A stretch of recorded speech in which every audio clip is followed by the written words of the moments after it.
الذين آمنوا وعملوا الصالحات كانت لهم جنات الفردوس نزلا خالدين فيها لا يبغون عنها حولا قل لو كان البحر مدادا لكلمات ربي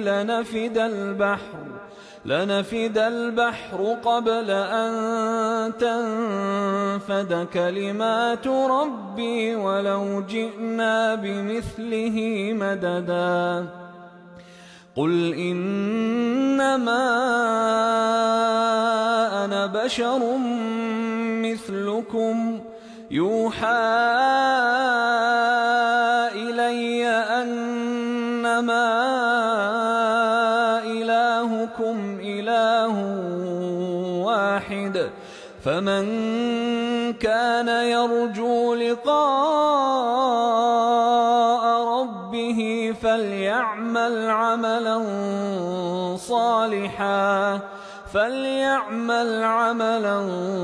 صالحا ولا يشرك بعبادة ربه أحدا. Bismillah wa salatu wa salamu ala rasulillah. Allah në falenderojmë pejgamberit sallallahu alaihi wasallam, salatu dhe selam e dërgojmë. Nderuar vëllezër, takojmë sot në ligjëratën e fundit në komentimin e surës El-Kehf.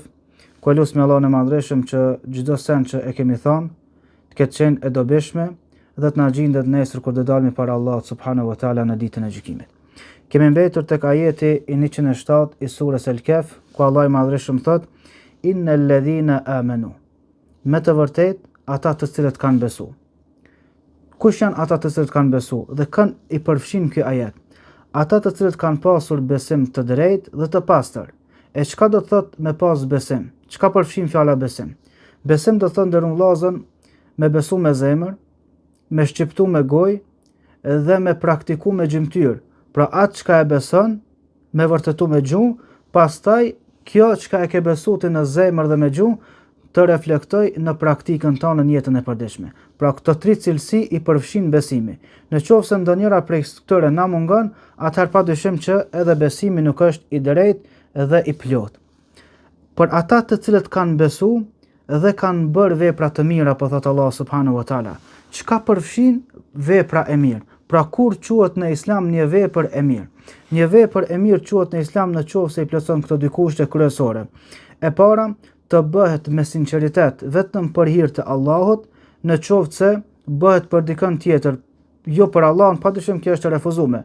Pra kushti i parë të bëhet vetëm për Allahut, sinqeriteti. Dhe e dyta të bëhet ashtu siç na ka porositur pejgamberi alayhi salatu wasalam. Në qoftë se ndonjëra prej këtyre kushteve mungon, padyshim që edhe ajo vepër është e refuzuar tek Allah subhanahu wa taala. Pra nuk mjafton qëllimi i mirë, në qoftë se vepra nuk e kin përputhje me sunetin e pejgamberit alayhi salatu wasalam. Po ashtu nuk mjafton vepra në qoftë se e ban ashtu siç e ka praktikuar pejgamberi alayhi salatu wasalam, mirë po ki defekte në zemrën tonë dhe në sinqeritetin tonë. Pra patjetër duhet të bëhet bashkimi mes këtyre dy cilësive në qoftë se dëshirojmë që vepra jonë të quhet e mirë tek Allah subhanahu wa taala. Ka disa dietarë që e kanë shtu edhe një kusht të tretë, që është që kjo vepër të bëhet me vullnet, pra të bëhet me dëshirë, jo të bëhet me përtaci. Nga se në qoftë se nuk bëhet me vullnet, ata thonë që kjo vepër është e refuzuar, e padyshim që ky kusht është i rënë. Allah i Madhreshëm ka thënë në Kur'an për munafiqët: "Idha qamu ila salati qamu kusala." Kur ngritën për me fal namazin, ata e falin namazin, mirë po çish e falin? E falin me përtacinë më të madhe.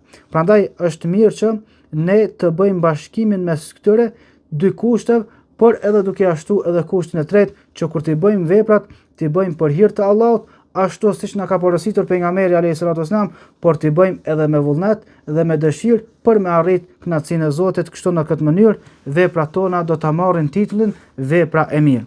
Çka po thot Allahu për ata të cilët kanë besuar dhe kanë bërë vepra të mira? Kanat lahum jannatul firdausi nuzula. Për këta si vendbanim do të jetë xheneti Firdaus. Xheneti Firdaus. Kanat. Allah është interesant që shumë vende në Kur'an e përdor foljen në kohën e shkume kur është fjala për premtime. Pra Allah po thot ata që kanë besu, kanë bërë vepra të mira, kanët e ka kuptimin ka pas për ta. Domethënë ka për ta në kalumen. Po pse Allah e përdor foljen në kohën e shkume për të treguar se kjo gjithsesi do të ndodhë. Sikur për shembull, në qoftë se diçka ka ndodhur në të kalumen, e konteston dikush që ka kaluar, për shembull, në qoftë se dje ka ndodhur një rast dhe kemi qenë dëshmitar që e kemi pa atë rast dhe atë ndodhi që ka ndodhur. Dhe në qoftë se sot e diskutojmë atë rast, a është dikush që ka logjik të shëndosh dhe që e konteston dhe thotë jo nuk ka ndodhur? Po jo se këtë kemi pa. Prandaj Allahu e tregon apo premton në kohën e shkume për të treguar se kjo do të ndodhë gjithsesi, sikur ato gjëra që kanë ndodhur te kjo dhe nuk i diskutoni fare. Por ata që kanë besu, kanë bërë vepra të mira, padyshim se për ta do të jetë xheneti. Cili xhenet? Xheneti Firdaus. Çka është xheneti Firdaus? Pejgamberi alayhis salatu wasalam na ka treguar se xheneti Firdaus është xheneti më i lartë dhe është mesi i xhenetit. Dhe ka thënë, kur të luteni tek Allahu, lutni që Allahu me ju furnizu me xhenetin Firdaus. Është interesant që në surën El-Kehf, ashtu siç kemi treguar në fillim të komentimit, se surja El-Kehf është e veçantë. Prandaj edhe porosit, ngjarjet që cekën në këtë surë janë të veçanta. Për shembull, ngjarja e delimoshave të shpellës nuk përmendet në asnjë sure përveç se në surën El-Kehf. Ngjarja e Musait me Khidrin, pra ngjarjet e Musait me faraonin përmenden në shumë vende në Kur'an. Saqë Musa alayhis salam është prej pejgamberëve që më së shumti përmendet në Kur'an. Mirë, po ngjarja e Musait me Khidrin përmendet vetëm një herë në Kur'an e ajo pikërisht në surën El-Kehf. Po ashtu, ngjarja e Dhulkarnenit që e kemi treguar përmendet vetëm në surën El-Kehf. Dhe po ashtu, xheneti Firdaus me emër është i përmendur vetëm një herë në Kur'an dhe pikërisht në surën El-Kehf. Pra këtë e bëjnë të veçantë këtë sure. Dhe pejgamberi alayhis salam po na tregon se xheneti Firdaus është xhenet i veçantë. Andaj dhe Allahu për ata që kanë besu dhe kanë punu vepra të mira, e këto vepra të mira i kuptum se cilat kushte do të më plotësu për muçit e mirë, për ta thot Allahu se ka xhenete Firdaus. Pastaj po vazhdon ajetin 108 kur po thot Khalidine fiha, atje do të jenë përjetësisht. Kjo fjala Khalidine fiha është e njëjtë sikurse për xhenetlit, sikurse edhe për xhenemlit. Kemi thënë, kur të hyjnë banorët e xhenetit në xhenet dhe banorët e zjarrit në xhehenem, Allahu na ruaj, do të sillet vdekja në formën e një dashi. Do të therret dhe do t'i thuhet, o banorët të xhehenemit, përjetësisht jeni në ta, dhe o banorët e xhenetit, përjetësisht jeni në ta. Do të thotë kjo cilësi vlen për të dytë, edhe për banorët e zjarrit, edhe për banorët e xhenetit, të cilët do të jenë përjetësisht. Mirë, po cili është dallimi? Allah i madhreshëm po vazhdon ajetin duke thënë, la yabghuna anha hiwala. Banorët e xhenetit nuk dëshirojnë asnjëri prej tyre që me pas për ta ndryshim gjendje. Me ndryshu vend, me ndryshu gjendje në të cilën ndodhen. Ke pa në këtë botë, sa dush që njeriu të ketë mira, të gëzon të mira, sa dush që të ketë shtëpi të mirë, vetur luksoze, prapse pas një kohë i bëhet monoton dhe dëshiron ndryshim në jetë. Mirë, po Allahu po na tregon se në xhenet është një cilësi që nuk gjendet në dunja. Pra secili ku të futet në xhenet nuk dëshiron që me dal prej atij veni, nuk dëshiron që me ndru gjendjen në të cilën ndodhen. E banorët e zjarrit, pra tham dy cilësi kanë të njëjta banorët e xhenetit dhe banorët e xhehenemit, që janë përjetësisht në ta. Po ajo që e bën të dallueshme banorët e xhenetit dhe banorët e xhehenemit cila është se banorët e xhenetit nuk dëshirojnë me dal prej xhenetit, nuk dëshirojnë ndrym vendin nga se nuk ka monotonin ta. Dërsa për banorët e zjarrit, cilat janë kërkesat? Allah na ka treguar dy kërkesat e banorëve të zjarrit në zjarr. E para, kërkojnë vdekje, me na morë Allah shpirtat. Dhe e dyta, kërkojnë nga Zoti që s'paku bile një ditë t'ja lehtësoj dënimin. Pa shikoj nderuar vëllezër, po jeton 50 vite, 60 vite në këtë dunja. Mirë, po rezultati në fund po ka dallim shumë të madh. Po futen në xhenet ose në xhenem përjetësisht, këta që po futen në xhenet nuk po ndryshojnë ndryshim gjendje, kënaqësinë maksimum, ndërsa këta që po futen në xhenem, Allahu na ruaj, çka po thonë? Merr na shpirtat, nuk dëshiroj me jetu, s'po durohet dënimi. Dhe kur kjo nuk i plotësohet, çka kërkojnë? Bile spaku o Zot, një ditë na lehtëso nga dënimi. Allahu na ruaj. Pastaj Allah subhanahu wa taala apo thot: Në ajetin 109, "Kul law kana al-bahru midadan li kalimati rabbi lanafida al-bahru qabla an tanfada kalimatu rabbi walau ji'na bimithlihi madada." Allahu po thot në ajetin 109, thuaj, sikur deti të ishte boj, sikur deti të shëndroj në boj, për t'i shënu fjalët e Zotit, sikur deti të shëndroj në boj, e pemët, të gjithë pemët, të gjithë drunjët që janë në tokë, të shëndroheshin në lapsa, nuk kanë mundësi mi shënu fjalët e Allahut subhanahu wa taala. Pra deti në qoftë se shëndrohet në ngjyrë, pemët të shëndroheshin në lapsa dhe të shkruheshin fjalët e Zotit, shkruhet dija e Zotit, nuk ka mundësi me marr fund. Pse ndërun vllazën? Nga se fjala e Zotit është cilësi e tij. E cilësitë e Zotit janë absolute, nuk kanë fillim, nuk kanë mbarim. Pra Allahu këto po dëshiron vetëm se një lloj shembulli me na dhon, sepse çdo sen çka është e kësaj bote nuk mundet me pas krahasim me botën tjetër, nuk mundet me pas krahasim me Allahun dhe me cilësitë e tij. Pra Allahu vetëm për më na përafru dijen e tij, fjalët e tij, peshën që kanë fjalët e tij, çka po thot? Në qoftë se ishin shndruar në lapsa të gjithë dronjët që ekzistojnë këtë tokë, dhe detra të ishin shndruar në boj dhe të shkruheshin fjalët e Zotit, nuk kanë mundësi me marr fund kurrë. Nga se fjala e Zotit është cilësi e tij, e cilësitë e Allahut janë absolute, nuk kanë fund. Në surën Luqman Allahu ka thënë sikur të jashtoheshin edhe 7 detra tjera. Prap, nuk marrin fund kurrë fjalët e Zotit. Pse? Se fjalët e Allahut subhanahu wa taala, dija e tij nuk ka as fillim dhe nuk ka as mbarim. Për këtë Allahu ka thënë në Kur'an, "Wa ma utitum min al-ilmi illa qalila." Pra juve pak ju është dhënë ditori. Prej Ademit a.s. deri tek njeri i fundit, çdo kush ka pas ditori e njohuri, është e pakët në krahasim me dijen e Allahut subhanahu wa taala, që nuk pranon krahasim fare. Pastaj Allahu në ajetin e fundit të kësaj sure po thot, "Kul innama ana basharun mithlukum." Thuaj, po i drejtohet pejgamberit a.s. "Innama ana basharun mithlukum." Unë nuk jam asgjë tjetër përveç se një njeri sikur se ju. Pra pejgamberi Allahut nuk ka cilësitë Zotit. Pejgamberi është njeri.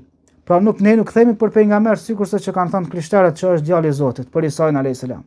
Apo me nënçmu që ashtu që kanë nënçmu jehudit. Mirë, po ne themi për pejgamberët çashtu çish na kanë lajmëruar pejgamberët për veten e tyre. Allahu po thot, thuaj që unë jam njeri sikurse ju.